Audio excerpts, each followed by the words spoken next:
So how do you actually start a carnivore diet? In this video, we're going to be going over the crucial information you need to jump right in, whether you're planning to do the carnivore diet for a couple months or for the rest of your life. First, what is a carnivore diet? A carnivore diet includes all animal products. So this would include all meat, animal fats, eggs, and dairy. When you're first starting out on a carnivore diet, I might suggest holding off on the dairy just because some people tend to have issues with it. The exception being butter or ghee. If you think you might have an issue or sensitivity to eggs, I might suggest holding off on that as well. But most people are going to do okay with eggs. Buying pasture-raised eggs and grass-fed milk and butter is always best. I'm Eliza and a former nurse practitioner. As always, this video should not be considered medical advice. My husband and I have been researching the carnivore diet and have been experimenting on ourselves for several years now. Our health has really improved with this way of eating, and we would never go back to a standard American diet. We are currently not strict carnivores, but we do eat an animal-based diet, consisting mostly of meat, eggs, and dairy. So starting out with carnivore, you're going to be eating all the meat, animal fat, and salt. Possibly eggs if you think you do okay with them. With your meat, make sure you're getting plenty of fat and increase that fat some over time. This would include tallow, lard, bacon grease, butter, or ghee. Not eating enough fat can cause you to be hungry. It can also cause issues with energy and with constipation. So you really want to make sure that you're getting enough fat. Eating too much fat too soon, though, can lead to sort of some diarrhea issues. So you kind of want to ramp up your fat intake gradually. Your body needs time to adjust to using fat for energy. Let's talk about liquids. Try to drink mostly water. Some people will include black coffee or unsweet tea, but this should be a small amount. You also want to make sure your water is clean and free of contaminants. Reverse osmosis is probably the gold standard. We have a Simpure reverse osmosis countertop filter, which we love. I'll put a link to it down below. We have also used a glass zero countertop filter, which we also like. A Brita or a fridge filter, while better than nothing, is probably not adequate. We would also suggest adding some electrolyte drops to your water, especially if you're still adjusting to ketosis or you're using a reverse osmosis filter. We make our own electrolyte drops and it's super easy to do. Here's how you do it. So you're going to add the following things to a measuring cup.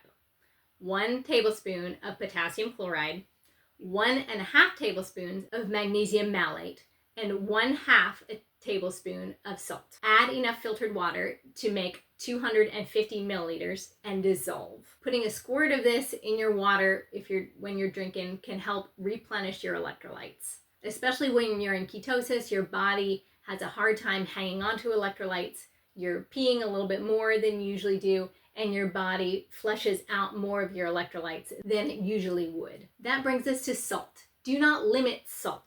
Salt everything to taste. If it tastes good, go for it. If it tastes like too much salt, then cut back. Your body will know how much you need. Don't forget your organs. Heart, liver, and kidney are great and highly nutrient dense. You will probably find that you like them more now that you are just eating meat. They will also help with your energy levels. That said, if organ meat is a huge turnoff to you, don't feel like you have to do it. It's not a deal breaker, and don't let organs be the reason that you don't try a carnivore diet. Next, seasonings and spices. To season or not to season? That is the question. Purists out there will tell you that you must avoid all seasonings except for salt. We don't think that a small amount of seasonings, like a small amount of herbs or a little bit of garlic powder or something like that, is going to be a huge deal, especially if that helps you to stick with the carnivore diet. That said, if you do have some serious autoimmune issues or sensitivities going on,